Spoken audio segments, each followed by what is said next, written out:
Hello viewers, আলোর diary চ্যানেলের পক্ষ থেকে আমি মাইতি। প্রতিদিন নতুন নতুন মাফিয়া ও হ্যাকারের গল্প শুনতে চাইলে আমাদের আলোর ডায়েরি চ্যানেলটাকে সাবস্ক্রাইব করে পাশে থাকা বেল আইকনটি বাজিয়ে দেবেন প্লিজ। ধন্যবাদ সবাইকে।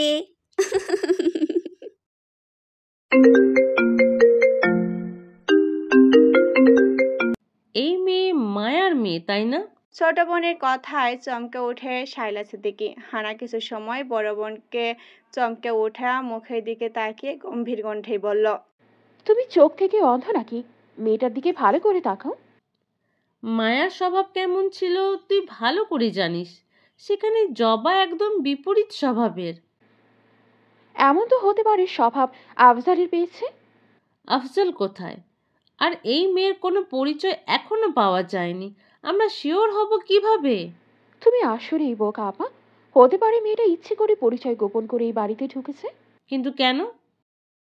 জবা আস্তে করে ডায়েরিটা বন্ধ করলো, চোখের জল এক হাতে মুছে বাহিরের দিকে তাকালো। কান্না করলে চলবে না, এই ডায়েরির শেষটা খুঁজে বের করতেই হবে। কি হয়েছিল শেষটায়? কেন শেষটা লেখানি? শুধু কিছু শব্দ। আপনি মানুষ যখন ধোকা দেয়, মানুষ তখনই মৃত হয়ে যায়। আজ তোমাকে দেওয়ার মতো কিছুই নেই আমার কাছে আফলাজ। আজ তোমার প্রেয়সীর শরীর অপবিত্র হয়ে গেছে। আমাকে কি তুমি ক্ষমা করবে? আমি নিজেকে পবিত্র রাখতে পারিনি, তারা আমাকে অপবিত্র করে ফেলেছে আফলাজ। আমার মেয়েটা হাসতে শিখেছে, অথচ সেই হাসি দেখার ভাগ্য আমার হলো না। লাস্ট পৃষ্ঠায় লেখা, নারীর সবচেয়ে বড় শত্রুকে আরেকজন নারী। কি হয়েছিল জবার মায়ের সাথে? কারা করেছিল? তারা বলতে কি একের অধিক ছিল? জবার ভাবতে পারছে না, মাথা ভন ভন করছে। এটা জবার মায়ের ডায়েরি। আজ 22টা বছর এটাকে যত্ন করে লুকিয়ে রেখেছে জবা। আফজাল অর্থাৎ জবার বাবা ছাড়া এই ডায়েরিতে আর কারো হাত পড়েনি, পড়তে দেয়নি জবা বা আফজাল কেউই। আফজাল জবাকে সবসময় একটা কথাই শিখিয়ে এসেছিল, অনেক বড় হতে হবে তোকে, ঠিক তোর মায়ের মতো। অন্য কারোর উপর নয়, শুধুমাত্র নিজের উপর ভরসা রাখতে হবে। নিজেকে নিজেই সামলে নেওয়া শিখতে হবে। সারা জীবন তো আমি পাশে থাকবো না রে মা। তোর মায়ের মতো সাহসী নারী হয়ে সমাজের বুকে মাথা উঁচু করে বাঁচতে হবে। আচ্ছা তাহলে জবার মা কেন শেষবেলায় এই সমাজের মানুষের সামনেই মুখ লুকিয়ে দুনিয়ার মায়া ছাড়তে হয়েছিল? সমাজ আমাদের ভালো সময় হাততালি দিবে, আমাদের পাশে। আর সেই সমাজ একটু কিছু না হতেই সিসি করলে দোষ আসলে কারটা সেটা খুঁজবে না। দোষ একটাই, তুমি মেয়ে, তুমি ঘরে থাকবে, তোমার পা বাইরে কেন? দোষ তোমার।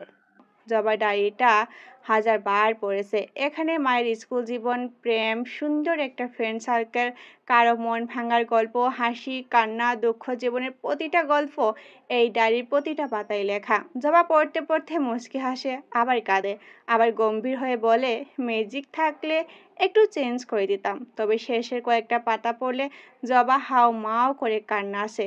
মাকে জড়িয়ে ধরতে ইচ্ছে করে, বাবার প্রতি রাগ হয়, কেন সেই সময় বাবা মায়ের পাশে থাকলো না, মাকে একা করে কেন কাজে চলে যেতে হলো। জবা একজন কপেও ছাড়বে না, শুধু সবগুলো অপরাধীকে খুঁজে বের করতেই হবে।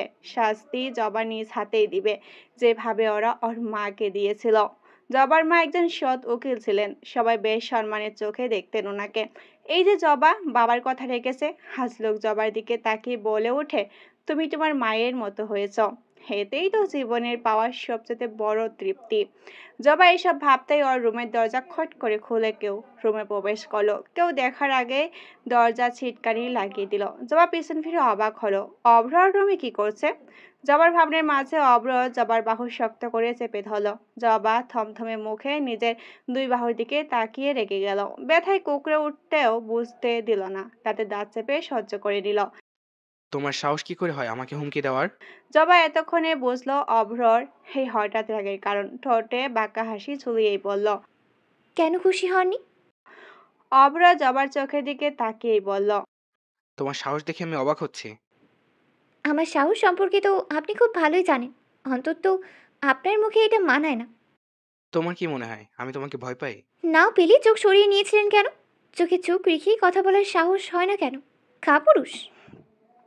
অব্র চোখ মুখ লাল হয়ে গেল, কপালের রাগ ফুলে উঠল।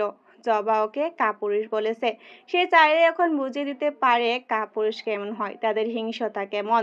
কিন্তু সে এমন কিছুই করবে না, কারণ সে কাপুরুষ নয়। জবা অভ্রকে ধাক্কা দিয়ে দূরে সরিয়ে দিল। দ্বিতীয়বার আমার রুমে আসার আগে পারমিশন নিয়েই আসবেন, মিস্টার রাফসান চৌধুরী অব্র। অভ্র বুকে দুই হাত বেঁধে জবার দিকে তাকিয়ে বলল, আমি চাইলে এক তুইতে আজ তোমার এটা শেষ রুম বাড়ি হতে পারে।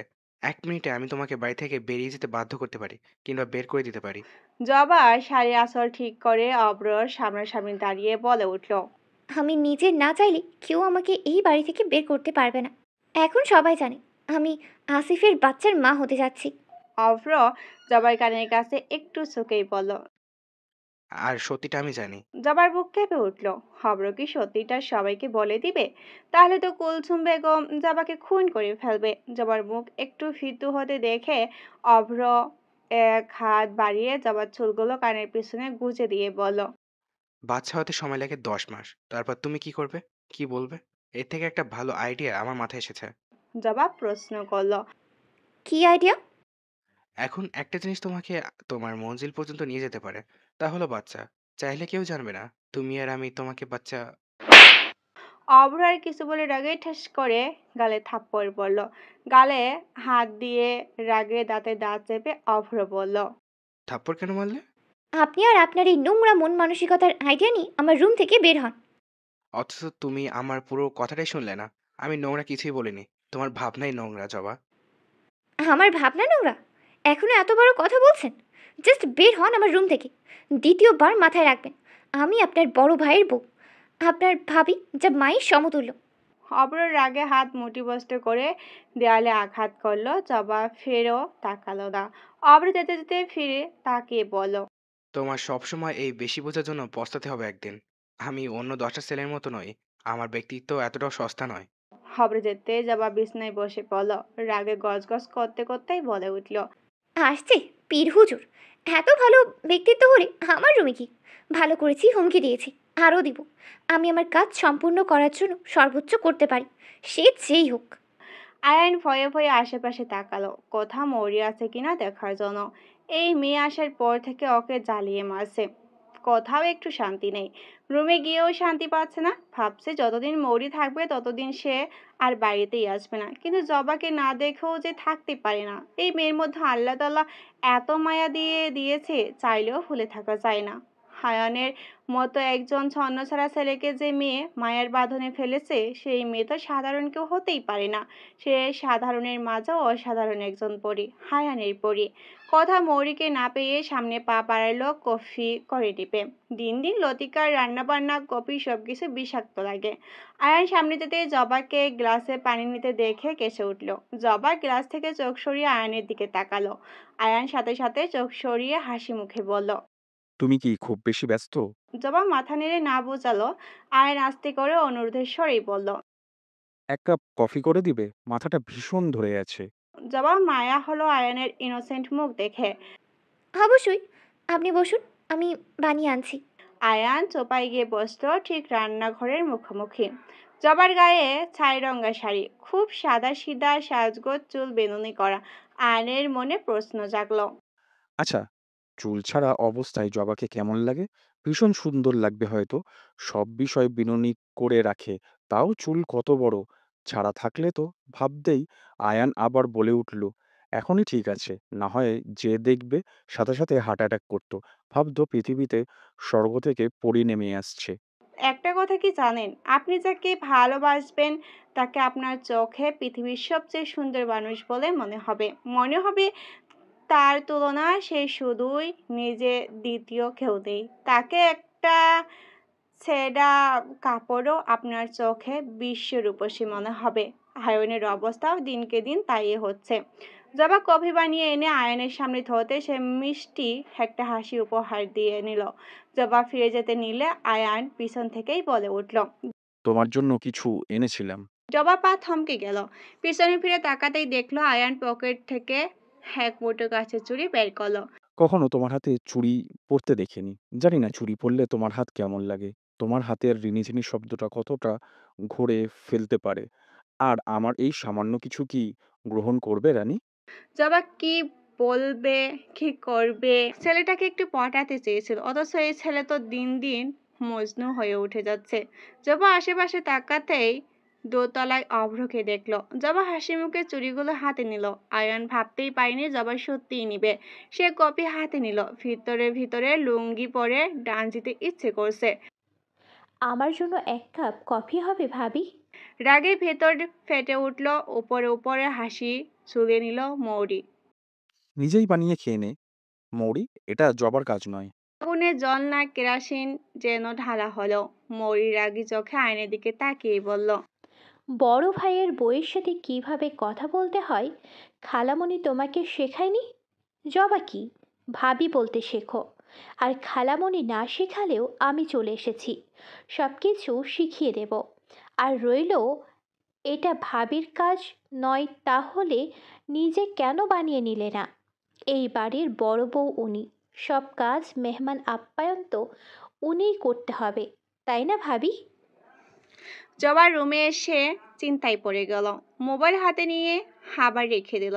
শালা সিদ্দিকী যেন রুম থেকে বের হতে লজ্জা লাগে। এই মহিলা এতদিন বাড়িতে সবাই সামনে মাঝে মধ্যে জবাকে নিজের ছেলের বউ বলতো। বলা যায় এখন এই বিষয়ে কোনো কথাই হয়নি, অথচ জবাকে আনের বউ ভাবতে শুরু করেছেন। এতদিন বাইরে থাকলেও আজকাল তা বাহিরেও চলে গেছে।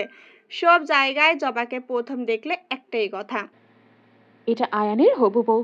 জবা অবাক হয়। যেখানে আসিফের কথা বলার প্রয়োজন সেখানে সবাই আইনের কথা বলে, নিশ্চয়ই এটা শায়লা সিদ্দিকীরই কাজ। শায়লা সিদ্দিকী আজকাল জবার যত্ন বাড়িয়ে দিয়েছেন। সকালে জোর করে একটা ডিম, দুধ, 1 গ্লাস, সাথে ফলমূল তো আছেই। একটু পর পর রুমে এটা সেটা নিয়ে আসেন। বাচ্চা ঠিক থাকতে হবে, তার জন্য বেশি বেশি খাওয়ার প্রয়োজন।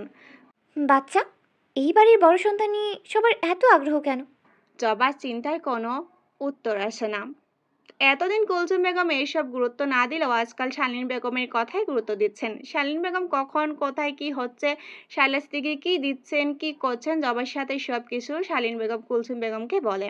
কুলসুম বেগম আজ নাস্তার টেবিলে বলে দিয়েছেন ওনার ছেলে নেই, তাই বলে এই নয় বাচ্চা কিংবা বউয়ের দায়িত্ব তার মা নিজে পালন করতে পারবে না। ওনার ছেলের বউ বাচ্চার জন্য অন্য কেউ কষ্ট করতে না, দরকার হলে উনি একজন মেয়ে আলাদাভাবে ওনার জন্য রাখবেন। জবা বুঝতে পারছে না আসলে কার মনে কি চলছে। ভালো মানুষের মুখোশের আড়ালে সব মানুষ খারাপটাই লুকিয়ে থাকে। জবা আর এইসব কিছুই সমাধানের জন্য একজনকে কল দিল। ওপাশ থেকে হ্যালো আসতে জবা বলতে শুরু করলো, ভাই, ভাই, শুনতে পাচ্ছ? হুম, রানী শুনছি, তুই বল। তুমি কি বেশি ব্যস্ত? আমার রানী কল দিলে আমি কি অন্য কিছুতে ব্যস্ত থাকতে পারি? হয়েছে হয়েছে, আর অভিনয় করতে হবে না। শোনো, আমি কিছু বলছি, তুমি শুনেই ভেবে উত্তর দেবে। জবা শুরু থেকে শেষ পর্যন্ত বলে অপেক্ষা করতে লাগলো কি উত্তর আসে। কিছু সময় পর ওপাশ থেকে ওর ভাই বলে উঠলো, এখন নিশ্চয়ই 2 মহিলার মধ্যে ঝামেলা শুরু হবে তোকে নিয়ে, যেটা তুই নিজে চাচ্ছিস। আর এই ঝামেলা থেকেই আসল কাহিনী সবকিছু বের হয়ে আসবে। তুই শুধু খেয়াল রাখবি আচরণেই সন্দেহের বীজ সৃষ্টি হয়, আর সেখান থেকেই সবকিছু বেরিয়ে আসে। ভালোর আড়ালে খারাপ, আর খারাপের আড়ালে ভালো। আমরা চোখের সামনে যা দেখি সবকিছু সত্যি নয়। জবার কপালে চিন্তার ভাঁজ শেষ হয়ে ঠোঁটের কোণে হাসি ফুটে উঠল। বুঝতে পেরেছি হাদি ভাই, এই জন্যই তোমাকে আমার এত ভালো লাগে। 1 মিনিটে তুমি সমাধান বের করে ফেলো। সব কিছু পানির মতো সোজা লাগছে। বেলিয়া আজ বায়না ধরে বসে আছে সে মার্কেটে যাবে, অভ্রে যেন নিয়ে যায়। এদিকে মৌরি জ্বালিয়ে মারছে আয়ানকে ওকে নিয়ে ঘুরতে যেতে। আয়ান আজ 2 দিন লুকিয়ে লুকিয়ে থেকেছে মৌরির ঝামেলা থেকে দূরে থাকার জন্য। লাস্ট পর্যায়ে সে ধরে খেলো। মৌরিকে আয়ান বোঝালো ওর অফিসে কাজ আছে, সে চাইলেও মৌরিকে নিয়ে বের হতে পারবে না, অথচ মৌরি বলেই বসলো, এই ফালতু বোরিং পুলিশের চাকরি ছেড়ে দাও, তোমাদের তো কোম্পানি আছে, আঙ্কেলের সাথে জয়েন করো। আয়ান মৌরির কথা না শোনার মতো নিচে নেমে আসলো। শায়লা সিদ্দিকী আয়ানকে দেখে হেসে এগিয়ে আসলো। অফিসে যাচ্ছিস বাবা? আম্মু। পিছন থেকে গাল ফুলিয়ে মৌরি বলে উঠল, খালামণি তোমার ছেলেকে বলো আমাকে নিয়ে একটু ঘুরে আসতে, বাসায় আর ভালো লাগে না। শায়লা সিদ্দিকী বোনের মেয়ের দিকে তাকিয়ে বলল, মৌরি, তুই বেরির সাথে ঘুরতে বের হতে পারিস, জানিস তো আয়ান সবসময় খুব ব্যস্ত থাকে, আর আজ তো আয়ান একটু মার্কেটেও যেতে হবে। আয়ান প্রশ্ন করার আগেই মৌরি বলে উঠল। মার্কেট কেন খালামণি? শাইলা সিদ্দিকী হেসে বললেন। আমি ভাবছিলাম জবার জন্য কিছু কিনে আনতে, আয়ানের পছন্দের সাথে জবাও যাবে। আয়ান যেন মেঘনা চাইতেও জলের মতো ছিল। মৌরি ভেতরে ভিতরে রেগে আগুন হয়ে গেলেও উপরে কঠিন মুখ করে দাঁড়িয়ে রইল। শাইলা সিদ্দিক ছেলের দিকে তাকিয়ে বলল। বাবা, তোর কি বেশি সমস্যা হয়ে যাবে? আয়ান ভিতরে খুশি লুকিয়ে বলল। না আম্মু, আজ এমনিতেই অফিস বন্ধ। আমিও তো একটা প্রয়োজনে যাচ্ছিলাম শুধুমাত্র। মৌরি হা করে আয়নের দিকে তাকিয়ে রইল। এতক্ষণ পিছু পিছু ঘুরলো, বলল অফিসের কাজ আছে, আর এখন কি বলছে? শায়লা সিদ্দিক বললেন। আচ্ছা তাহলে তুই অপেক্ষা কর, আমি জবাকে নিয়ে আসি। আয়ান গিয়ে সোফায় বসলো। মৌরি শুধু তাকিয়ে রইল ওর দিকে। সেই ছোট থেকেই মৌরি শুধু একটা ছেলেকেই দেখে এসেছে, সেটা হলো আয়ান। অথচ মৌরি আয়নের চোখে অন্য কিছু দেখে। আয়নের চোখে কেন মৌরি নেই? মৌরি জবার মতো সুন্দরী নয় বলে? সৌন্দর্যই কি সব কিছু? ওই যে সৌন্দর্য আজ ভাবি কিংবা অন্যর ছোঁয়া বউ মানছে না, ভাইয়ের সাথে এক বিছনায় ছিল সেটা মানছে না, চোখে শুধু তার সৌন্দর্যই ধরা দিচ্ছে। হানের অবস্থা দেখে হেসে উঠল মৌরি। এই সৌন্দর্যের ভালোবাসাগুলো আসলে কয়েকদিনের, যেমন হুট করে হয় তেমন হুট করে আবার চলে যায়। অথচ এই যে ছোট থেকেই ভালোবেসে কি পেল মৌরি? হুট করে একদিন একটা মুহূর্তের জন্য তো পেল না। তাহলে কি সৌন্দর্য ক্ষণস্থায়ী হলো, এক মুহূর্তের পূর্ণতা এনে দেয়? মৌরি হিংসে হলো জবার সৌন্দর্যের উপর। সব রাগ গিয়ে পড়লো জবার সৌন্দর্য শরীর আর মুখের উপর। সে এই সৌন্দর্য নষ্ট করে দিবে জবার। তারপর দেখবে আয়ান ওর দিকে না তাকিয়ে কিভাবে থাকে। দেখবো এই জবাকে বিয়ে করে কিনা। শয়তানি হাসি ঠোঁটে ঝুলিয়ে তাকালো সিঁড়ির দিকে। সিঁড়ি দিয়ে নেমে আসছে জবা, সাথে শায়লা সিদ্দিকও আছে। জবা আজ হালকা সবুজের মাঝে হালকা রঙের একটা শাড়ি পরেছে, চগল বেলুনি করে এক পাশে রেখেছে, হাতে আয়নের দেওয়া চুড়িগুলো। রিনঝিন শব্দে আয়ান তাকালো জবার হাতের দিকে। ফর্সে হাতে নীল চুড়িগুলো যেন ফুটে আছে। মনে হচ্ছে এই চুড়িগুলো যেন জবার জন্যই বানানো হয়েছে। জবা আসতে আয়ান দাঁড়িয়ে পড়লো। শায়লা সিদ্দিক ইশারা জবাকে বলল আয়ানের পিছু পিছু যেতে। আয়ান গাড়িতে অপেক্ষা করছে। জবা গিয়ে বসতে গাড়ি স্টার্ট দিল। গাড়ি কিছুটা দূরে যেতে আয়ান সামনের দিকে তাকিয়ে বলল। সিট বেল্ট বেঁধে নাও। জবা বকার মতো আয়নের দিকে তাকালো। সিট বেল্ট হাতে নিয়ে বাঁধার চেষ্টা করলো। আয়ান ভাবলো জবা সিট বেল্ট বাঁধতে পারে না। আয়ান সাইড করে গাড়ি থামিয়ে জবার দিকে তাকিয়ে জবার হাত থেকে সিট বেল্ট নিয়ে নিজে বেঁধে দিতে এগিয়ে গেল জবার দিকে। জবা আয়ানকে নিজের দিকে আসতে দেখে ভয়ে চোখ বন্ধ করে নিল। আয়ান সিট বেল্ট বেঁধে জবার দিকে তাকাতেই থমকে গেল। আয়ান জবার অবস্থা দেখে হেসে উঠল শব্দ করে। জবা চোখ খুলে তাকালো আয়নের দিকে। চোখ ছোট ছোট করে আয়নের দিকে তাকাতেই আয়ন বলল। চোখের মাঝে কাজল দিবেন? দুধ ছাড়াও চা আর কাজল ছাড়া নারীকে তুলনা করা যায়? যদিও আপনি কাজল ছাড়াই অপসরী। জবা জানলা দিয়ে বাহিরের দিকে তাকিয়ে বলল। দুধ চায়ের থেকে যে রং চা সবার প্রিয় বেশি। জবার উত্তর শুনে হাসতো আয়ান। কথা কখনো জবার সাথে কেউ পারবে না, এটা আয়ান কয়দিনে বুঝে গেছে। মার্কেটের সামনে আসতে আয়ান আর জবা অবাক হয়ে সামনে তাকালো। ওদের সামনে বেলি আর অভ্র দাঁড়িয়ে আছে। বেলি জবাকে দেখে অবাক হলেও অভ্রকে স্বাভাবিকই মনে হলো। শালীন বেগম কুলসুম বেগমকে কল দিয়ে আয়ান আর জবার বের হওয়ার কথাটা সবকিছু জানিয়ে দিল। কুলসুম বেগম কল কেটে কিছু একটা ভেবে অফিস থেকে বের হয়ে গেলেন। গাড়িতে বসেই বলে উঠলেন। আজ এইসব কিছু একটা সমাধান হবে। জবা চুপচাপ শুধু আয়নের পিছু পিছু হাঁটছে। পুরো মার্কেট ঘুরে ঘুরে আয়ান নিজের পছন্দ মতো জবার জন্য মার্কেট করলো। ওদের সাথে অভ্র আর বেলিও ছিল। অভ্র মোবাইলে কি যেন করছে, আর বেলি একটার পর একটা ড্রেস অভ্রকে দেখাচ্ছে। এক পর্যায়ে ওদের মার্কেট করা শেষ হয়। আসার সময় আয়ানের খুব ইম্পর্টেন্ট একটা কল আসলো, এখনই অফিসে যেতে হবে। আয়ান অসহায় চোখে জবার দিকে তাকালো। ভেবেছিল এখন জবাকে নিয়ে ভালো কোনো একটা রেস্টুরেন্টে যাবে, তার হলো না। বেলি বলে উঠল। আয়ান ভাইয়া, আমিও তোমার অফিসের কাছেই যাব, মারিয়ার বাসায়। তুমি না হয় আমাকে নামিয়ে দিবে। অভ্র ভাইয়া জবা ভাবিকে নিয়ে চলে যাক। আয়ান জবার দিকে তাকিয়েই বলল। সাবধানে যাবেন, হ্যাঁ? বাসায় গিয়ে একটা কল দিয়ে জানাবেন। অভ্র দাঁড়িয়ে আর চোখে আয়ানের এমন কথা শুনে বিড়বিড় করে বলে উঠল। মনে হচ্ছে আমি ছিনতাই করে নিয়ে যাব। নাকি একটা মেয়েকে সাবধানে বাসায় নিয়ে যাওয়ার মতো পুরুষ নই আমি। আয়ান আবার অভ্রের দিকে তাকিয়ে বলল। অভ্র, দেখে শুনে নিয়ে যাস। কোনো সমস্যা হলে আমাকে কল দিবি। অভ্র নিজের রাগ নিয়ন্ত্রণ করার জন্য আকাশের দিকে তাকিয়ে লম্বা একটা শ্বাস নিল। কিছু সময় চোখ বন্ধ রেখেই বলল। এত টেনশন অন্যের বউ নিয়ে হলে নিজের সাথে অফিসে নিয়ে যা। আয়ান কিছু বলার আগে অভ্র গিয়ে বাইকে বসে পড়ল। আয়ান বাইক দেখেই বলে উঠল। বাইকে যাবে? অভ্র বিরক্তিকর দৃষ্টিতে আয়নের দিকে তাকিয়ে বলল। বাইক এনেছি তো কি গরুর গাড়িতে করে নিয়ে যাব? আয়ান জবার দিকে তাকিয়ে বলল। না, আমি সেটা বলিনি। জবার যদি সমস্যা হয়। অভ্র এবার সত্যি সত্যি রেগে গেল। জবা, উনি এখনো সম্পর্কে তোমার ভাবি, আর ওনার সাথে আমার যাচ্ছে, তারপরও এত চিন্তা করার মতো কিছু দেখছি না। আয়ান বলে উঠল। তুই না হয় গাড়িতে করে যা, আমি বেলিকে নিয়ে বাইকে যাচ্ছি। দেখো আয়ান ভাই, আসার সময় আরেকটু হলে আমি বাইক থেকে পড়ে হসপিটালে ভর্তি থাকতাম। এই অভ্র ভাই আমাকে কাঁধে হাতটাও রাখতে দেয়নি। মাঝে এতটা জায়গা রেখেছে, মনে হচ্ছিল আমিও দুইজন বসতে পারবে। আমি ভুলেও বাইক দিয়ে যাব না। তাহলে রিক্সা করে চলে যা। রিক্সা করে যেতে পারলে তোমাকে কখনো বলতাম না। জবা চুপচাপ গিয়ে অভ্রের পিছনে বসেই বলল। বাইক চালান। আয়ান বেলি এখনো তর্কাতর্কি করেই যাচ্ছে। আশেপাশে মানুষ অদ্ভুতভাবে ওদের দিকে তাকিয়ে যাচ্ছে। একজন বৃদ্ধা এগিয়ে এসেই বলল। নতুন বিয়ে হয়েছে বুঝি তোমাদের? আয়ান বেলির দিকে তাকাতেই বেলি হ্যাঁ করে আয়ানের দিকে তাকালো। মশা ঢুকবে, এত বড় হা বন্ধ করো। বেলি আয়ানকে কিছু বলার আগেই বৃদ্ধা আবার বলে উঠল। নতুন নতুন বিয়ে এমনই হয়।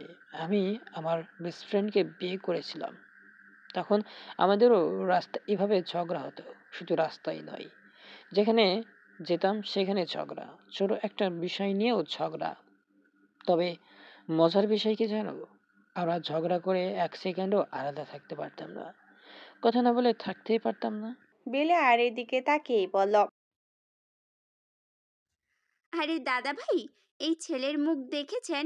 আপনার কিভাবে মনে হলো এমন হনুমান মহিলা স্বভাবের ছেলেকে আমি বিয়ে করে জীবন শেষ করব? এই হনুমানের নানি, তোর কি মনে হয় তোর মতো শাকচুন্নিকে আমি বিয়ে করে আমার ঘাড় মটকাবো? আমি তোমার মতো ঝগড়ুটে খবিসকে বিয়ে করে রাস্তাঘাটে মান সম্মান হারাবো?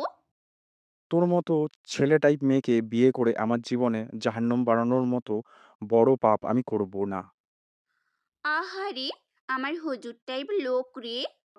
এদের ঝগড়া চলতেই আছে। বৃদ্ধা একবার আয়নের দিকে আর একবার বেলির দিকে তাকিয়ে বলল। এদের মধ্যে আমি আর আমার রানীকে দেখতে পাচ্ছি। একটা সময় আমাদেরও এমন ছিল, যা আজও আছি। এই যে বলে দিয়েছে আসার সময় কিছু নিয়ে আসবে, আমি ওর জন্য ফুলকপি নিয়ে যাচ্ছি। ঝগড়া হওয়ার কোনো চান্স রাখিনি। খাবার নিয়ে যাইনি বলে ঝগড়া করতে আসলে বলবো ফুলকপি রান্না করে খেয়ে নাও। আর ফুল নিয়ে যাইনি বলে গাল ফুলিয়ে রাখলে ফুলকপি হাতে নিয়ে হাঁটু গেড়ে বসে সামনে ধরলে সব রাগ শেষ হয়ে যাবে। বলা যায় এক ঢিলে 2 পাখি। অভ্র কিছু দূরে এসে বাইকের গতি কমিয়ে দিল। রাস্তার একটা সাইডে গাড়ি থামিয়ে বলল। রাস্তার ওই পাশে একটা টং দোকান আছে, চলেন ওখান থেকে খেয়ে আসি। জবা একবার রাস্তার ওই পাশে তাকালো, অভ্রর দিকে তাকিয়েই বলল। আপনি খেয়ে আসুন, আমি অপেক্ষা করছি। অভ্র জবার হাত ধরেই বলল। চলুন তো। জবা একবার নিজের হাতের দিকে তাকালো। অভ্র জবার হাত ধরে রাস্তা পার হলো। পুরোটা সময় জবা অবাক হয়ে তাকিয়ে রইল অভ্রর দিকে। রাস্তার পাশে দাঁড়িয়ে দুজন চা খেয়ে এসে বসলো বাইকে। জবা বিড়বিড় করেই বলে উঠল। বাড়িতে যাওয়ার পর যে কি হয় কে জানে। অভ্র জবার দিকে তাকিয়েই বলল। আপনি কি ভয় পাচ্ছেন? জবা রক্তজবা ভয় পাচ্ছে? যাকে সবাই ভয় পায় সে ভয় পাচ্ছে? অভ্রর এমন কথায় জবার কিছুটা সন্দেহ হয়। জবা অভ্রের পিছনে বাইক শক্ত করে ধরেই বলল। আপনি একটু বেশি বলছেন মনে হচ্ছে না? আমি বেশি বলছি? আর আপনি পরিচয় গোপন করে মিথ্যা আশ্রয় নিয়ে আছেন, তার বেলায় কি বলবেন জবা রানী? আমি মিথ্যা আশ্রয় নিয়ে আছি, তার প্রমাণ কি? আপনি, আপনার কথা এটা প্রমাণ হয়ে যাবে। অভ্র বাইক থামিয়ে জবার সামনে এসে রক্তবরণ চোখে তাকিয়ে বলল। আমার ভাই কোথায়? জবা অভ্রর রাগ দেখে অবাক হয়, সাথে ভয়ও পেয়ে যায়। অভ্র জবার দুই গাল শক্ত করে চেপে ধরেই বলে উঠল। আমার ভাইয়ের কিছু হলে আমি তোমার সবকিছু সবার সামনে মুখোশ টেনে খুলে ফেলবো। সে তুমি যত বড় সিআইডি অফিসার হও না কেন, আমার ভাই এখনো বেঁচে আছে। সেটা আমি খুব ভালো করেই জানি। ব্যথায় জবার চোখ জলে টলমলে হয়ে উঠল। জবার চোখে জল দেখে হুঁশ ফিরে অভ্র জবার গাল ছেড়ে অন্যদিকে ফিরে রাগে ইচ্ছে করে নিজের গালে নিজের থাপ্পড় বসাতেও কিভাবে পারলো জবার সাথে এমন ব্যবহার করতে। জবা যেন এখনো একটা ঘরের মধ্যে আছে। কয়েক মিনিটে কি হয়ে গেল? আসিফ বেঁচে আছে আর জবাই কেন ওকে লুকিয়ে রাখবে? জবা অব্রের উদ্দেশ্যেই বলে উঠল। ভালোই তো, আমার বিষয়ে জেনে গেছেন, তাহলে ভালো করে শুনে রাখুন না। আমি আপনার ভাইকে কিডন্যাপ করেছি, আর না, আমার কারণে তার মৃত্যু হয়েছে। অব্র রাগ নিয়ন্ত্রণ করে জবার দিকে তাকিয়ে বলল। তুমি এখনো কাঁচা খেলোয়াড় রয়ে গেছো রক্তজবা। আমি তোমার সব উদ্দেশ্য সম্পর্কে জেনেই ছাড়বো। সবকিছু সবার সামনে আনা আমার বা হাতের খেল। অথচ আমি চাই তুমি কতটুকু করতে পারো। তুমি নিজ থেকে সবকিছু সামনে আনবে। আমি কেন কষ্ট করতে যাব? জবা ভেতরে ভেতরে রেগে গেলেও ঠোঁটের কোণে এক হাসি ঝুলিয়ে রইল অভ্রর দিকে। অভ্র জবার হাসির দিকে তাকিয়ে বলল। তুমি এত পাল্টে গেলে কিভাবে রক্তজবা? আপনিই তো নাম দিয়েছিলেন রক্তচাবা। আচ্ছা, রক্তচাবার গল্প জানেন? এই যে খুব সহজে একটা নাম দেওয়া যায়, কিন্তু তার অর্থ খুঁজে বের করলে নামের সাথে হয়তো জীবনটাও পাল্টে যায়। পরিস্থিতি আমাদের বাধ্য করে আসল রক্তচাবা হয়ে উঠতে। এমন কি হয়েছিল? আপনার হসপিটালে দেরি হচ্ছে, রোগী রেখে ঘুরঘুর করে বেড়ান, কেমন ডাক্তার আপনি? অভ্র হাসতে হাসতে বাইকে উঠে বসলো। আমার বিষয়ে ভালোই খবর রাখো দেখছি। শত্রুকে শেষ করতে হলে তার চারপাশের সবার খবর রাখতে হয়। তোমার সেই শত্রুর সাথে দেখা করার আমার আকাশ সময় ইচ্ছা। যদি সেটা আপনার খুব কাছের কেউ হয়, আপনার হৃৎপিণ্ডের কাছের, তাও তার অপরাধ কি জানতে চায়। তখন যদি আমাকে ভুল মনে হয়। তোমার চোখে আজও আমি সঠিক দেখি না রক্তজবা। হুম, তুমি শুধু জবা। আমার দেখা সেই রক্তজবার সাথে এই জবার কোনোই মিল নেই। এই জবার নাম কি দেওয়া যায়? জবা ফিস ফিস করেই বলে উঠল। ধ্বংস জবা। এই জবা আপনার পুরো পরিবারকে ধ্বংস করে দেবে, যেভাবে আজ থেকে 20 বছর আগে আমার মাকে, আমার পরিবারকে করেছিল আপনার পরিবারের লোকজন। অভ্র বলে উঠল। কিছু বললে? জবা চোখ বন্ধ করেই বলে উঠল। না। অভ্র লোক লাগিয়ে জবার সব খবর জেনে গেছে। জবা কি করে, ওর পরিবারে এখন কে কে আছে, ও এখানে কিভাবে এলো, সব জানতে পারলেও জবার এখানে আসার কারণ এখনো বুঝতে পারছে না। কেউ জানে না জবা এখানে আছে। প্রায় জবা বাড়িতে যায়। কথা হলো এখন অভ্র ভাবছে জবা আসিফকে লুকিয়ে রেখেছে, কিন্তু কেন? এতে জবার লাভ কি? আর অভ্র বা এমন কেন মনে হচ্ছে? সবাই তো জানে আসিফ মারা গেছে। এখানে আবার কি রহস্য লুকিয়ে আছে? জবা পুরো রাস্তা ভাবতে ভাবতেই আসলো। জবার ভাবনায় ঢুকে গেল। সত্যি কি আসিফ বেঁচে আছে? আসিফের লাশ পাওয়া যায়নি, এটা কেন জবা আগে ভাবে দেখেনি? আসিফকে কেউ ইচ্ছে করে লুকিয়ে রাখেনি তো, যেন দোষটা জবার উপরে দিয়ে চলে যায়। জবার এখন আসল কাজ হলো আসিফকে খুঁজে বের করা। আসিফের গাড়ি যেখান থেকে খাদে পড়েছিল, জবা কাল সেখানে যাবে। তাহলে কি আরো কেউ জবার আসল পরিচয় জেনে গেছে? জবাকে আরো সাবধান হয়ে চলতে হবে। বাবাকে দেওয়া ওয়াদা জবা পূরণ করবে। সবগুলো পাপীকে তার শাস্তি জবা নিজ হাতে দিবে। বাড়িতে আসতেই মুখোমুখি হলো কুলসুম বেগমের। উনি জবার দিকে তাকিয়েই বলল। আয়ন কোথায়? জবা মাথা নিচু করে বলল। অফিসে চলে গেছে। তুমি কার সাথে এসেছো? আমার সাথে। সবাই পিছন ফিরে অভ্রকে আসতে দেখলো। কুলসুম বেগম একবার অভ্র আর একবার জবার দিকে তাকিয়েই বলল। ঠিক আছে, ফ্রেশ হয়ে নাও, রুমে গিয়ে। শালীন বেগম ভেবেছিল আজ একটা তুফান চলবে ঘরে, অথচ কিছুই হলো না। কুলসুম বেগম তো রেগেছিল। হঠাৎ কি হলো? কুলসুম বেগমের মাথায় উল্টোপাল্টা কিছু ঢোকার আগে আজ এই বেলি আর অভ্রর বিয়ের কথা বলতে হবে। আজ বেলির আব্বু শফিক সাহেবের বাসায় আসলে বড় ভাবির সাথে বেলি আর অভ্রের বিয়ের বিষয়টা বলে সবকিছু ঠিক করে নিতে হবে। ঘরের মেয়ে ঘরেই থাকলো, আর অভ্রের মতো ছেলে লাখে একটা মিলে না। গ্রামের নাম ময়নামতি। ঠিক দুপুরের মাথায় উপরে এক হাত রেখে জবা বলে উঠল। এত রোদ, তার উপর ছাতাও আনতে ভুলে গেছি। বিরক্ত হয়ে আলিফকে কল লাগালো ওর বাইকটা নিয়ে আসতে। জবা একটা টং দোকানে গিয়ে বসে এক কাপ চা চাইলো। লোকটা প্রথমে তাকালো জবার হাতের দিকে। এত ফর্সা কারো হাত হয়? হাত থেকে চোখ সরিয়ে তাকালো মুখের দিকে। রোদের তাপে ফর্সা মুখ লাল হয়ে গেছে, সাথে সারা মুখে বিন্দু বিন্দু ঘাম জমে আছে।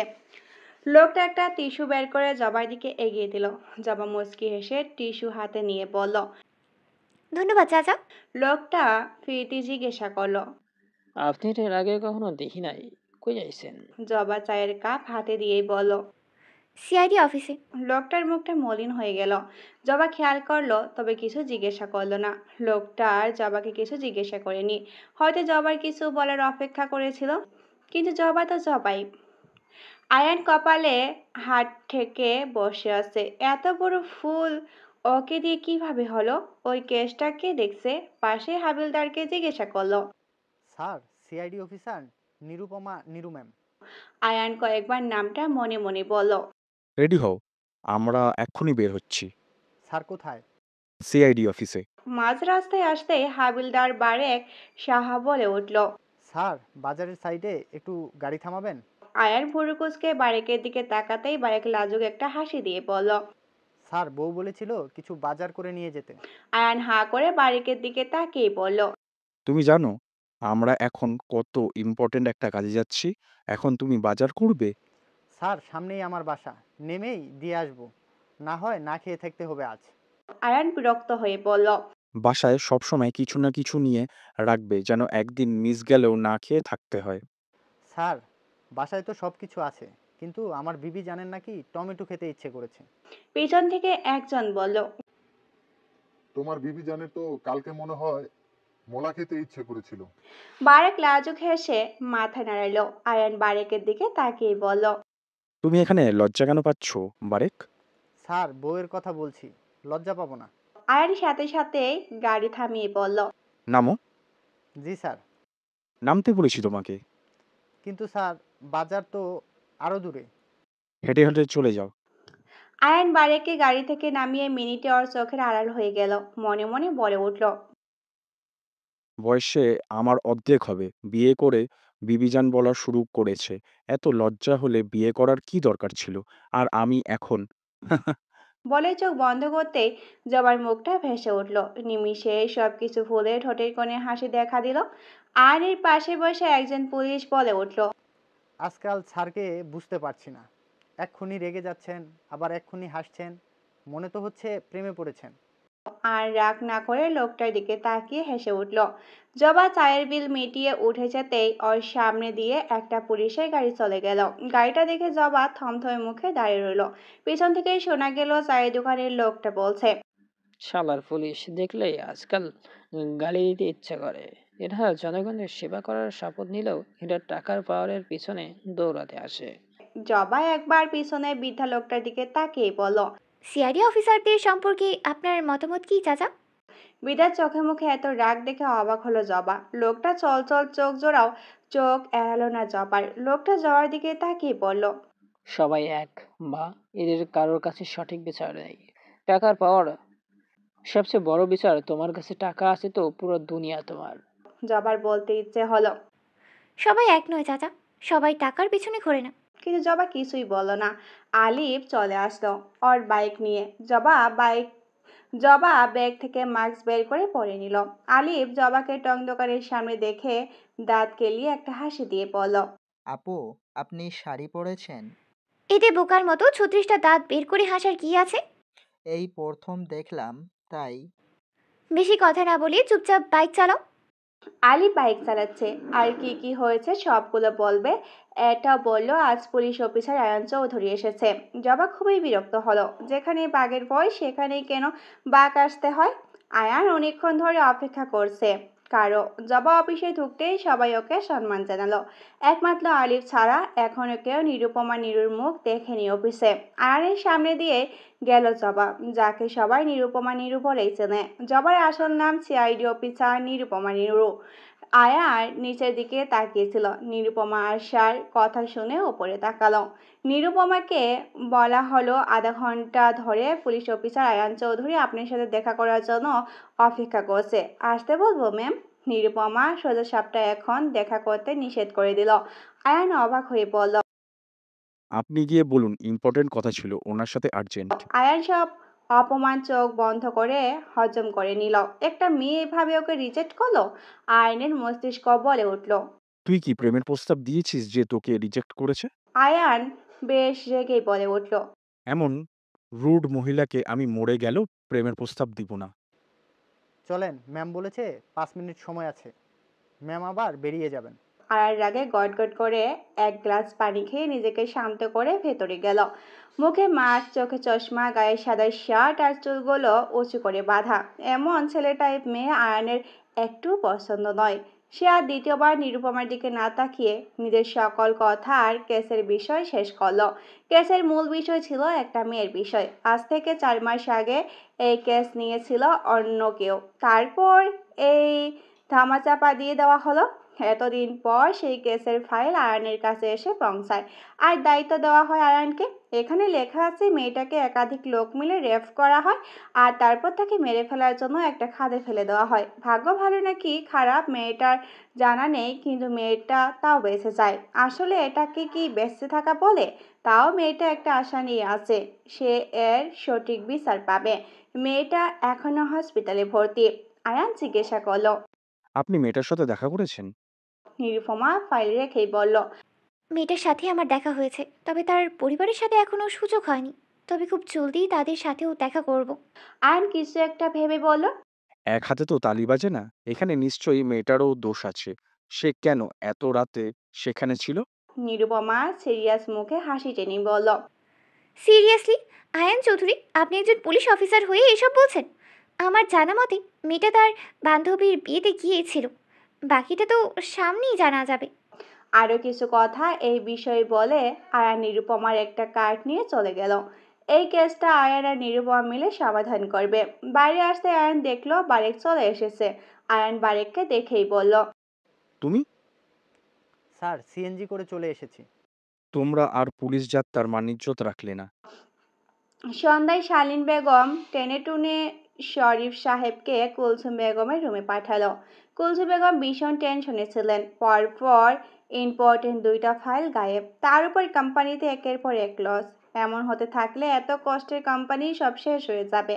এত এত স্বপ্ন ভেঙে চুরমার হয়ে যাবে। শফিক সাহেব ভেতরে এসেই বলল। ভাবি, কোনো সমস্যা? আরে শরীফ, তুমি কখন বাড়ি ফিরলে? এই তো কাল রাতে। ওহ, কেমন চলছে তোমার অফিস? ভালো। খেয়েছো?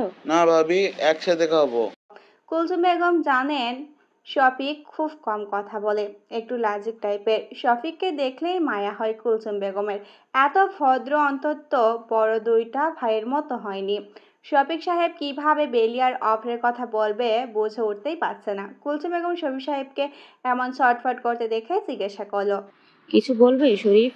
ভাবি আসলে বলে ফেলো। আমি তোমাকে সব সময় ছোট ভাইয়ের মতো দেখি, বড় বোনের কাছে কোনো সংকোচ ছাড়াই বলতে পারো। শফিক সাহেব সাহস নিয়েই বলে দেয় বেলিয়ার অফের বিয়ের কথা। জবা আলমারি থেকে সবকিছু নিচে ফেলে দিয়েছে। রুমটা তন্ন তন্ন করে খুঁজতে শুরু করলো, কিন্তু কোথাও নিজের প্রিয় ডায়েরিটা পেল না। এটাই তো একমাত্র প্রমাণ ছিল, জবার মায়ের হাতের শেষ ছোঁয়া। জবার মাথায় হাত দিয়ে নিচে বসে পড়ল। ফ্লোটে চোখ যেতেই ঝাপসা চোখে একটা কিছু দেখেই রেগেই বলে উঠল। তাহলে আমার রুমে তুমি এসেছিলে? ব্যালকনি টপকে অভ্র রুমে চলে গেল। অভ্র আজও ওয়াশরুমে, পানির শব্দ পাওয়া যাচ্ছে। জবা অভ্রার রুমের অবস্থা নিজের রুমের থেকেও আরো বেশি খারাপ করে ফেলেছে ডায়েরি খুঁজতে গিয়ে। আলমারি হতে শুরু করে বিছনা সব বই নিচে ছড়িয়ে ছিটিয়ে আছে। যাক, লাস্ট পর্যায়ে ডায়েরিটা পেল অভ্রের কাপড়ের নিচে। এই ডায়েরি দিয়ে অভ্রের কি কাজ? জবা ডায়েরি হাতে নিতেই ছু মেরে পিছন থেকে কেউ ওর হাত থেকে ডায়েরিটা নিল। জবা রেগে পিছনে ফিরে অভ্রের দিকে তাকিয়ে চোখ বন্ধ করে বলল। আপনি কি কখনো কাপড় পরে আমার সামনে আসতে পারেন না? আমার সাথে? তুমি কি কখনো মানুষ হয়ে আমার রুমে আসতে পারো না?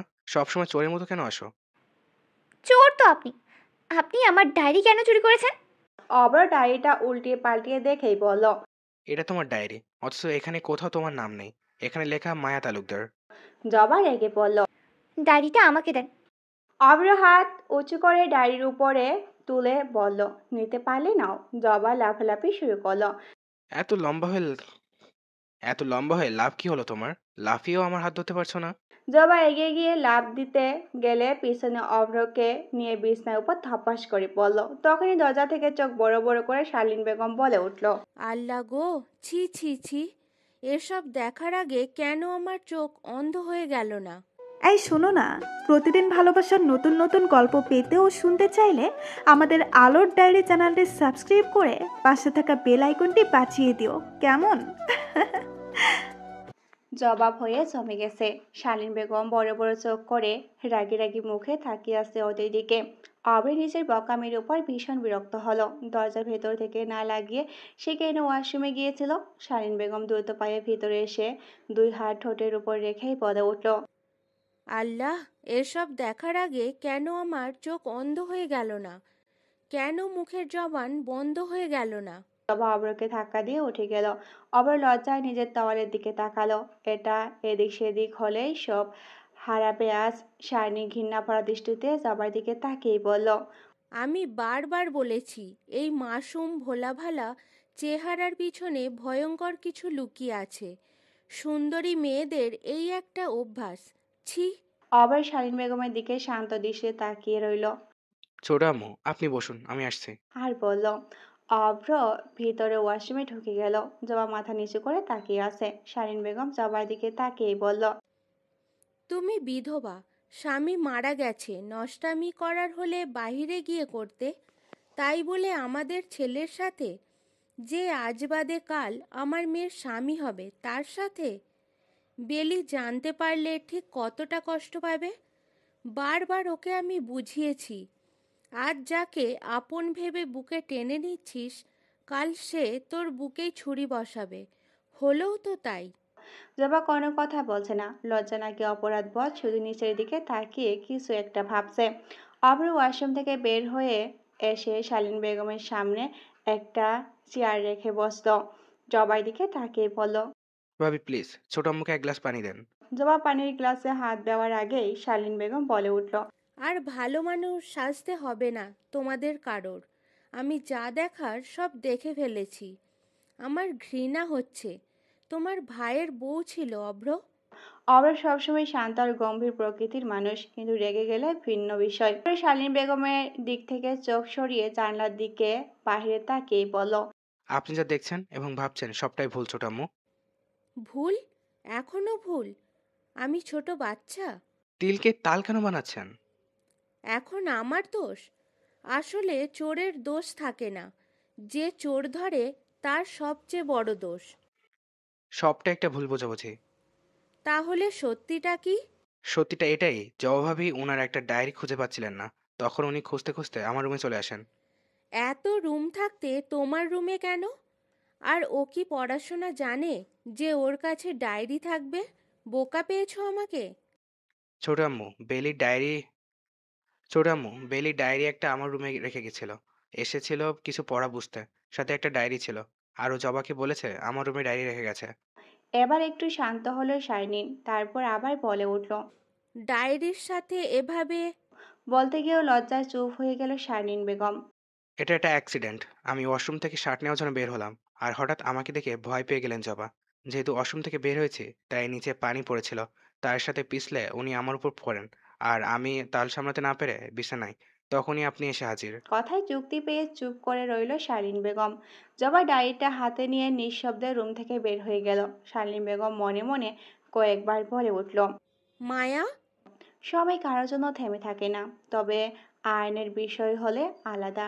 ওই সময় থমকে থাকে জবার দরজার দিকে। জবার কথা ভাবতে ভাবতে সে কম্পিউটারে নিরুপমা নিরু সার্চ দিল। ফেসবুক অ্যাকাউন্ট পেয়ে গেল। সাথে সাথেই সেখানে বেশ কিছু ভিডিও আছে নিরুপমা নিরুর। একটা ভিডিওর ভিউ দেখে আয়নের চোখ ঝাপসা হয়ে আসলো। মানে কি ভাই, এই সিআইডি অফিসার তো বেশ ফেমাস। ভালো করে খোঁজ নিতে ফেসবুক ঘাটাঘাটি করলো, তেমন কিছু পেল না। পার্সোনাল বিষয় কিছুই লেখা নেই সেখানে। সব কাজের বিষয় ভীষণ দায়িত্বশীল অফিসার। কম্পিউটার বন্ধ করে সোফায় হেলান দিয়ে বসে কপালে আঙ্গুল দিয়ে কিছু একটা মেলানোর চেষ্টা করলো আয়ান। নিরুপমা নিরুর বিষয় জানার এত আগ্রহ কেন আয়নের? আর তার পার্সোনালিটি নাকি অ্যাটিটিউড? কথার ধারণ খুবই সুন্দর, সাবলীল। মুখে মাস্ক, চোখে চশমা, মাথায় ক্যাপ, সাথে সাদা শার্ট, ছেলে নাকি মেয়ে কণ্ঠ না শুনলে কেউ বুঝতেই পারবে না। এত রুক্ষ কণ্ঠ, অথচ মেয়েরা মায়ের জাত। মেয়েদের কণ্ঠে থাকবে এক ঝাঁক মধু, কথা শুনলে মনে হবে শীতল নদী, অথচ এই মেয়ে পুরাই আগুন। আয়ান ঘাড় কাত করে তাকালো জবার দরজার দিকে। মেয়েরা হবে আমার জবার মতো, দেখলে দেখতেই ইচ্ছা হবে, কথা শুনলে শুনতেই ইচ্ছা হবে, হাঁটা দেখলে হৃদয় থমকে যাবে। বেলি দ্রুত এসে জবার রুম থেকে জবাকে নিয়ে নিচে আসলো। জবা এক হাতে ঘোমটা টেনে ধীরে ধীরে পায়ে নিচে নেমে আসলো। বেলি নিচে এসে লেগে গেল আয়ানের সাথে ঝগড়া। সে এখন হরর মুভি দেখবে, আয়ান যেন তার রুমে চলে যায়। আয়ান ঝগড়ার মুডে পিছনে ঘুরে জবাকে দেখে থমকে গেল। ডাগর ডাগর চোখ, ঘোমটা টেনে ধরে আছে এক হাতে। আয়ান বেলির দিকে তাকিয়ে বলল, আমিও দেখব। কি? সর আয়ানের বাচ্চা, আমি জবা মৌরি হরর মুভি দেখব? আমি সাথে থাকলে সমস্যা কি? এত বড় ছেলে আমাদের সাথে কেন দেখবে? তুই অভ্র ভাইয়ের কাছে যা। বেলি, অভ্র আমার ছোট, অথচ তুই আমাকে তুই করে বলিস, আর অভ্রকে ভাই। যে যেটার যোগ্য। আগুনে ঘি ঢালার মতো কথা ছিল এটা। আর রেগে গেল। দুজনের ঝগড়ার তুমুল থেকে তুমুল হতে লাগলো। মৌরির রুম থেকে বাইরে চিৎকার চেঁচামেচি শোনা যাচ্ছে। সাথে সাথে মৌরির মুখে শয়তানি হাসি ফুটে উঠল। একটু আগে মৌরি সিঁড়ির সামনে জবার জন্য তেল ফেলে এসেছিল। নিশ্চয় জবার নামতে গিয়ে পিছনে পড়েছে। আমার আয়ানের আশেপাশে কেউ আসতে চাইলে আমি তাকে এভাবে দূরে সরিয়ে দিব, দরকার হলে দুনিয়া থেকে। মৌরি এক দৌড়ে রুম থেকে বেরিয়ে সিঁড়ির দিকে এসে বিকট চিৎকার করে উল্টিয়ে নিচে পড়ে গেল। ঝগড়া বন্ধ হয়ে গেল আয়ান আর বেলির। সবাই ভয়াতক চোখে পিছনে ফিরে দেখলো সিঁড়ির নিচে পড়ে আছে মৌরি। দৌড়ে সবাই আসলো চিৎকার চেঁচামেচি শুনে। শুধু পিছনে ফিলেনি হাসি দিয়ে তাকিয়ে আছে জবা। তার মানে নিশ্চয় জবা কিছু করেছে। তাহলে কি মৌরির প্ল্যান আগে থেকে জবা জানতো, আর সেই প্ল্যান ওর দিকে কৌশল ঘুরিয়ে দিয়েছিল? মৌরিকে হসপিটালে নিয়ে গেছে আয়ান, সাথে গেছে অন্যান্য সদস্যরাও। জবা মনের সুখে রুমে এসে গুনগুন করে গান গাইছে আর রুম গোছাচ্ছে। দরজায় করাঘাত অনেকবার করল কুলসুম বেগম। জবা দরজার দিকে তাকাতেই কুলসুম বেগম বলে উঠল, আমার সময় নেই। তুমি অব্রের সাথে আজ একবার হসপিটালে গিয়ে চেক আপ করে আসবে, আর সব ডিটেলস বলবে, সাথে সাথে আমার কাছে পাঠাতে। জবা অব্র মেয়ের মতো আচ্ছা বলে কুসুম বেগম যেতেই জবা ধপ করে বিছানায় বসে পড়লো আর কয়েকটা প্রমাণ, তারপর সে সবকিছুর মুখোশ সামনে আনবে। আর কয়েকটা দিন এসব সহ্য করে যেতে হবে। কুলসুম বেগম যেতেই ওর দরজার সামনে এসে হাজির হলো অভ্র। জবা বিরক্তিকর দৃষ্টিতে তাকালো অভ্রের দিকে, তবে বেশিক্ষণ সেই বিরক্তি ধরে রাখতে পারল না। অভ্রের হাসি দেখে জবা অন্যের পাশে ফিরে বুকে হাত রেখেই বলে উঠল, উফ, আর একটু হলে হার্ট অ্যাটাক হয়ে যেত। এভাবে কেউ হাসে? অভ্র পিছন থেকেই বলে উঠল। কি হয়েছে, তুমি ঠিক আছো? জবা বকার মতো বলে উঠল, উফ, একদম ঠিক নেই। অভ্র ব্যস্ত কণ্ঠেই বলল, কি হয়েছে? বুকে ব্যথা। হঠাৎ বুকে ব্যথা? একটা গ্যাস্ট্রিকের ট্যাবলেট খেয়ে নেন, তারপর একটু রেস্ট নেন, ঠিক হয়ে যাবে। জবা বিড়বিড় করেই বলে উঠল। এই ব্যথা তো গ্যাস্ট্রিকের না। অভ্র অবাক হয়ে বলল, তাহলে কিসের? জবা অভ্রের চোখের দিকে তাকিয়ে বলে উঠল, ডাক্তার তো আপনিই বলে দেন, দেখি কেমন ডাক্তার আপনি, রোগীর রোগ ধরতে পারেন কিনা। অভ্রের সাথে সাথে জবার চোখ থেকে চোখ সরিয়ে নিয়ে বলল, আমি মনের ডাক্তার নই। খিলখিল করে হেসে উঠল জবা। জবা একদৃষ্টিতে তাকিয়ে আছে পাহাড়ের আঁকাবাঁকা রাস্তা থেকে নিচের দিকে। ঠিক এই জায়গা থেকে আসিফের গাড়ি নিচে পড়েছিল। নিচে জঙ্গল, সবার ধারণা জঙ্গলে আসিফের লাশ পড়েছিল। রাতে হয়তো জীবজন্তু ওর লাশটা টেনে হিঁচড়ে ছিঁড়ে খেয়েছে। এতদিন সবার মতো জবাও এটাই ভেবেছিল, তেমন ভালো করে ভেবে দেখেনি। আজ এখানে দাঁড়িয়ে মনে হচ্ছে সবটা একটা বানানো প্ল্যান। জবা গভীর কিছু ভেবে আলিফকে বলল, তোমার কি মনে হয় আলিফ, সবটা অ্যাক্সিডেন্ট? আলিফ জবার পাশেই ছিল। না ম্যাডাম, মনে তো হয় না। জবার আলিফ এইসব ভাবতেই ব্যস্ত। তখনই জবার মোবাইলে বেজে উঠল। কল রিসিভ করে কানে চেপে ধরতেই ওপাশ থেকে বলে উঠল, নিরুপমা নিরু, ইয়েস। আমাকে চিনতে পেরেছেন? পরিচয় না দিলে কিভাবে চিনব? আমি আয়ান চৌধুরী। আপনি কি কোনো সেলিব্রিটি যে নাম বললেই আমি চিনে ফেলবো? তার মানে আপনি শুধু সেলিব্রিটিদের নাম মনে রাখেন? আমার মন এত বড় এখনো হতে পারেনি যার তার নাম মনে রাখার মতো। অপমানের রাগে আয়ান টেবিলের উপরে ফুলের টব শক্ত করে চেপে ধরল। এই মেয়ে সব সম্ভব অতিরিক্ত অ্যাটিটিউড দেখায়। আপনি কি কিছু বলবেন নাকি কল কেটে দেব? আমি পুলিশ অফিসার আয়ান চৌধুরী। নিরুপমার কঠোর কণ্ঠ আগের মতো শোনালো। তা কেন কল দিয়েছেন? কেসের বিষয়ে কথা বলতে। নিরুপমার কণ্ঠে বিরক্ত ভাব স্পষ্ট। কি বলবেন 5 মিনিটের ভেতর বলুন। আয়নের ইচ্ছা করলো ফোন কেটে দিতে। একটা মেয়ে কিভাবে এমন ধারালো চুরির মতো কথা বলতে পারে? কথায় কোনো মায়া নেই, স্বাদ নেই। এটা কেমন মেয়ে? এক এর পরিবার একে সহ্য করে কিভাবে? এর কি বিয়ে হয়েছে? ধুর! আমি এইসব কি ভাবছি? এমন কথা শুনলে ছেলেরা দৌড়ে পালাবে। বিয়ে পর্যন্ত যেতে হলে ওর মতো একটা মানব লাগবে। রসকসীন কাঠখোট্টা এক পাষাণ পুরুষ লাগবে। এটা মেয়ে নাকি অন্য কিছু? নিরুপমা বিরক্ত হলো। আয়ান অনেক সময় ধরে চুপ করে আছে। আপনাকে দেওয়া 5 মিনিটের মধ্যেই 4 মিনিট শেষ। আয়ান নিজের ভাবনা থেকে বের হয়ে বলে উঠল। সরি। একটা কাজ মনে পড়ে গিয়েছিল। কল দেওয়ার পর কেন এত কিছু আপনাদের মনে পড়ে? আয়ান থমথমে মুখেই বলে উঠল। আপনি এখন এত প্রশ্ন করে বাকি 1 মিনিট শেষ করে দিবেন? শুরু করুন। যেই মেয়েটাকে রেপ করা হয়েছে তার কিছু ফ্রেন্ড এসে অনেক ঝামেলা করে গেছে। এসব আমাকে কেন বলছেন? কথা শেষ করি। জি বলুন। মেয়েটার অবস্থা খুব খারাপ বলা যায়। ওইখানে এক ছেলে নয়, 5 জন ছেলে ছিল। নিরুপমার চোখ জলে জমে গেছে। চোখের সামনে ভেসে ওঠে কিছু পুরনো স্মৃতি। নিরুপমা, আপনি শুনতে পাচ্ছেন? জি। এই মেয়েটার নাম ঈশা। সে বেশি কিছু বলছে না। আমি আজ হাসপাতালে গিয়েছিলাম। খুব জলদি অপরাধীরা ধরা না পড়লে সব স্টুডেন্ট রাস্তায় বের হবে। সমস্যা বাড়তেই থাকবে। আমি দেখছি। আরেকটা কথা, বলুন। আমার মনে হচ্ছে আপনার একবার ওর ফ্রেন্ডের বাসায় যাওয়া উচিত। লাস্ট তো ও ফ্রেন্ডের বিয়েতে ওদের বাসায় ছিল। নিরুপমায় কিছু একটা ভেবেই বলল। অ্যাড্রেস পাঠিয়ে দেন। আরিফ নিরুপমার দিকে তাকিয়ে বলল। ম্যাডাম, আপনার চোখে পানি। নিরুপমা চটজলদি চোখ মুছে বলে উঠল। চোখে কি যেন পড়েছে। কথাটা বিশ্বাস হলো না আলিফের। তবুও চুপচাপ এটাই মেনে নিল। সে তো জানে নিরুপমা কেমন। গাড়ি থেকে আসে একটা বিশাল বড় বাড়ির সামনে। আরিফ নিরুপমার দিকে তাকিয়ে বলল। ম্যাডাম, একা যাবেন? নিরুপমা আরিফের দিকে তাকিয়ে বলল। তোমার বাইক কোথায়? আরিফ মাথা চুলকাতে বলল। আনিনি তো ম্যাডাম। আলিফ, তুমি আমাকে আপু বলে ডাকবে। ম্যাডাম ভালো লাগে না। আলিফ খুশি হয়ে গেল। নিরুপমা আলিফকে বলল। পেছনে একটা রিক্সা নিয়ে আমাকে ফলো করবে কেমন? আরিফ মাথা নেড়ে সম্মতি জানালো।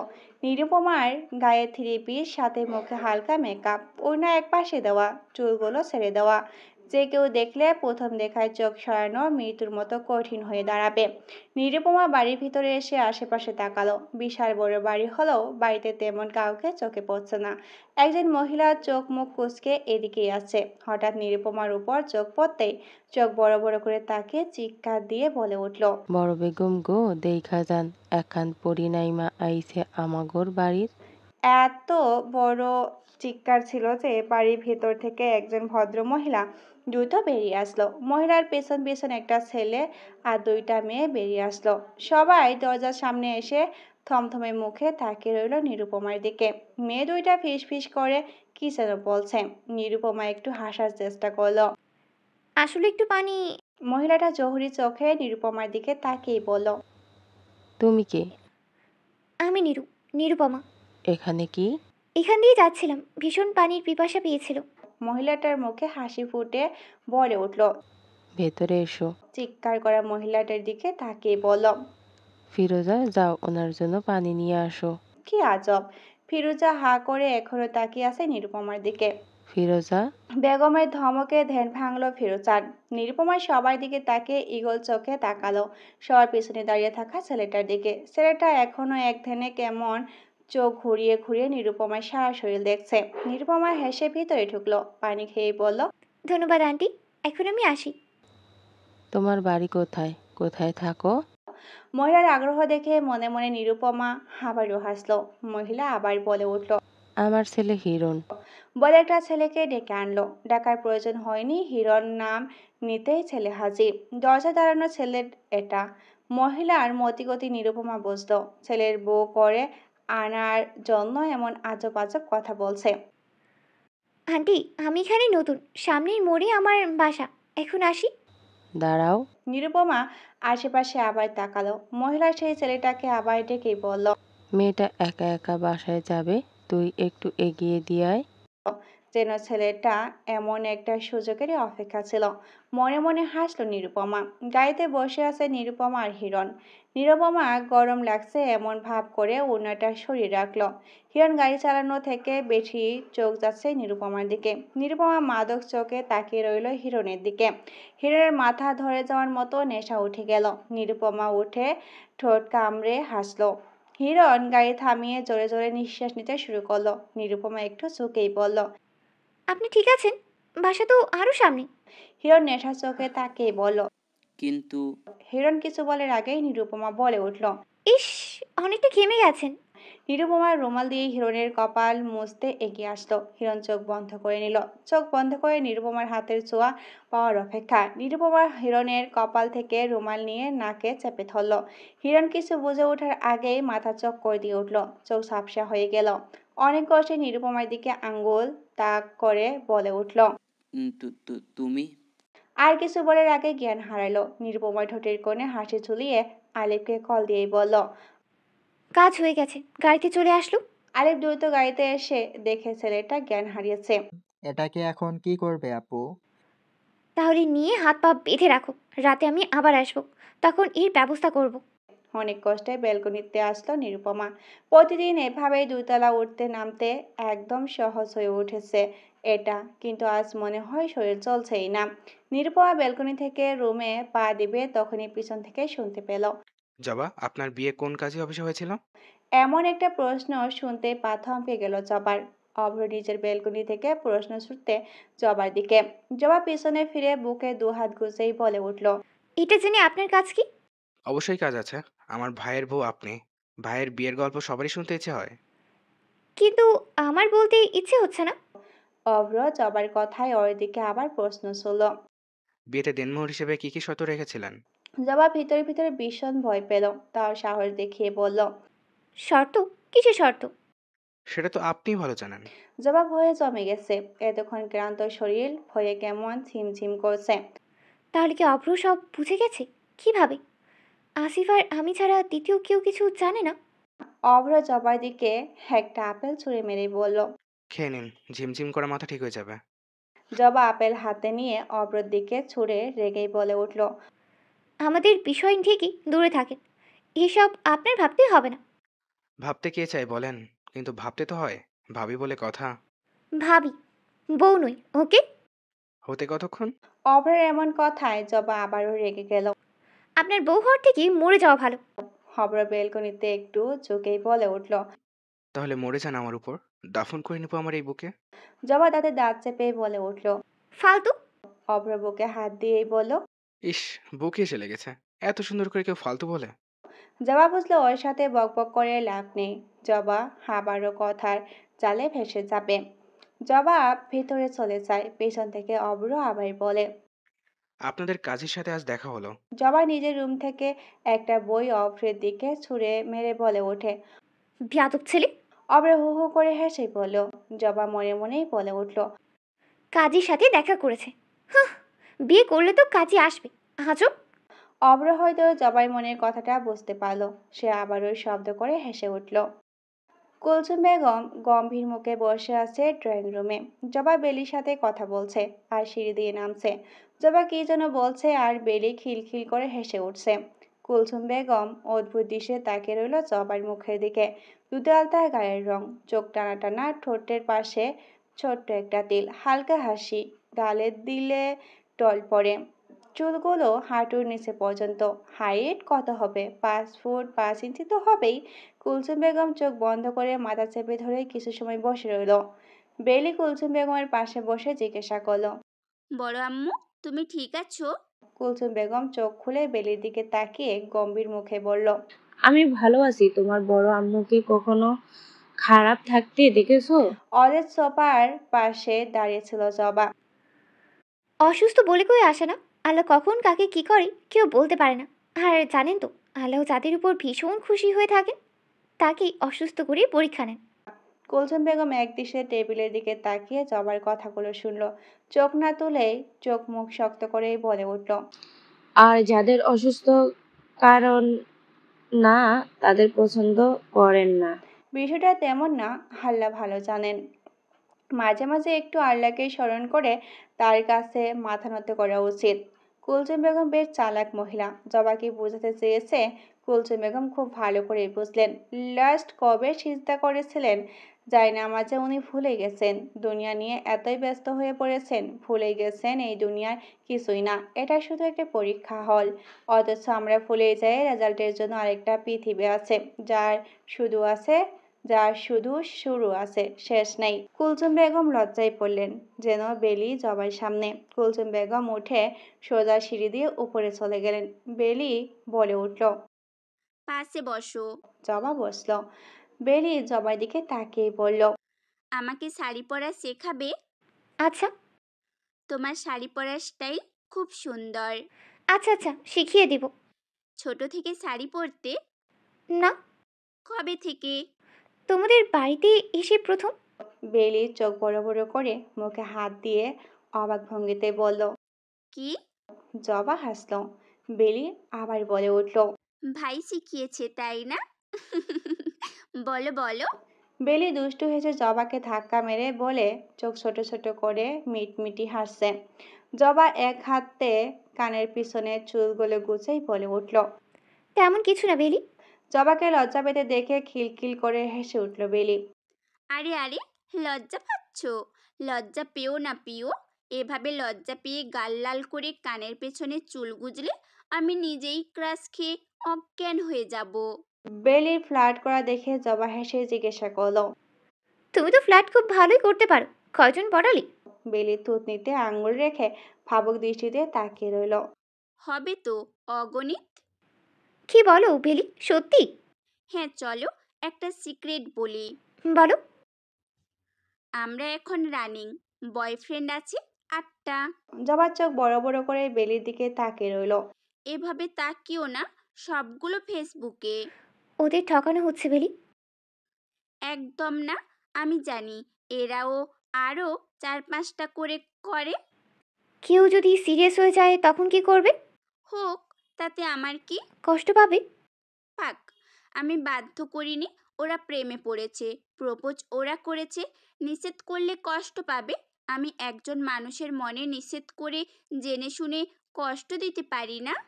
এত মানবতার ফেরিওয়ালা হয়ে একটা সময় নিজেই বাঁশ খাবে। বাস খাওয়ার আগেই বিয়ে করে নিচ্ছি। কাকে? বেলি লাজুক হেসেই বলে উঠল, তুমি জানো না? না তো, জানি না। আচ্ছা শোনো, মিষ্টি নিয়ে তোমার রুমে গিয়ে আগে মিষ্টি খাওয়া, তারপর সুখবর। আচ্ছা, তোমার ইচ্ছে। ওদের কথার মাঝে এসে উপস্থিত হলো আয়ান। আয়ান আর চোখে প্রথম জবার দিকে তাকালো। কি নিয়ে তোদের এত হাসাহাসি হচ্ছে? তোকে কেন বলতে যাব? সব সময় বাঁকা বাঁকা উত্তর না দিলে তোর পেটের ভাত হজম হয় না? না হয় না, সেই জন্যই বলি না। আমার না হলেও বাঁকা বাঁকা কথা বলে তোর পেটের ভাত হজম করার চেষ্টা করি। তোর সাথে ঝগড়া করা আমার মুড নেই। কেন? প্রেমিকা ব্রেকআপ করে দিচ্ছে নাকি? হুম হুম। আমার প্রেমিকা আসবে কই থেকে? না, শুনেছি ব্রেকআপের পর ছেলেদের মুড খারাপ থাকে।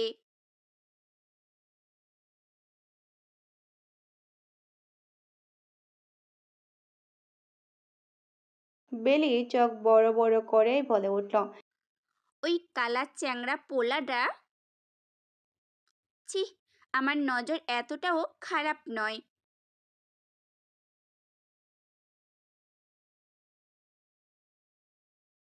বেলির মাথায় হাত দিয়ে বসে রইল। কাল রাতে একটা রাফি নামের ছেলে প্রপোজ করেছিল। প্রোফাইলে হ্যান্ডসাম একটা ছেলের ছবি দেখে সাথে সাথে অ্যাকসেপ্ট করে নিয়েছিল। জবার কথা কি সত্যি হতে যাচ্ছে? বাস তাহলে রেডি। বেলির মুখ দেখে জবা মুখ টিপে হাসলো। আর আয়ান বিরক্ত মুখে তাকিয়ে রইল। বেলি কাঁদু কাঁদু মুখ করেই বলে উঠল, এখন কি হবে? আমি তো ভাবছি অন্য কেউ। প্রোফাইলে কত সুন্দর হ্যান্ডসাম একটা ছেলের ছবি ছিল। বেলি হাত দিয়ে বাতাস করতে করতেই বলল, পানি পানি, জলদি পানি দাও, আমি হার্ট অ্যাটাক করব। আয়ন টেবিলের উপর থেকে পানির গ্লাস নিয়ে বেলির মুখের উপর ঢেলে দিল। কুত্তা, এটা কি করলি? বেলির আগে কটমট দৃষ্টিতে তাকিয়ে রইল আয়নের দিকে। আয়ন কিছুই হয়নি এমন ভাবে সোফায় বসেই বলে উঠল। জবা অপ্রস্তুত হয়ে পড়ল। ম্যাম বলাতে হালকা হেসেই বলল, আলহামদুলিল্লাহ ভালো। আপনি? জবা কি উত্তর দিবে খুঁজে পেল না। আয়ন আবারও বলে উঠল,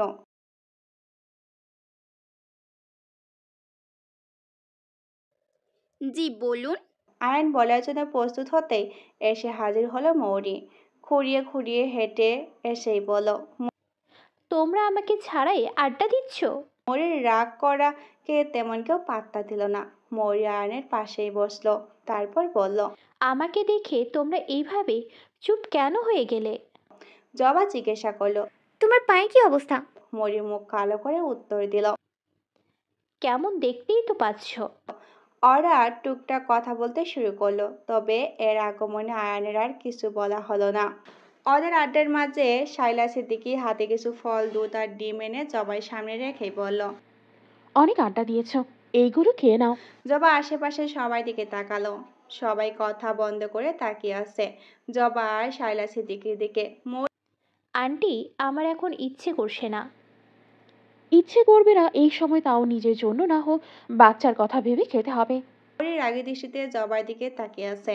শাইলা সিদ্দিকীর এই আদর, কেয়ারিং মৌরির বিষের মতো লাগছে।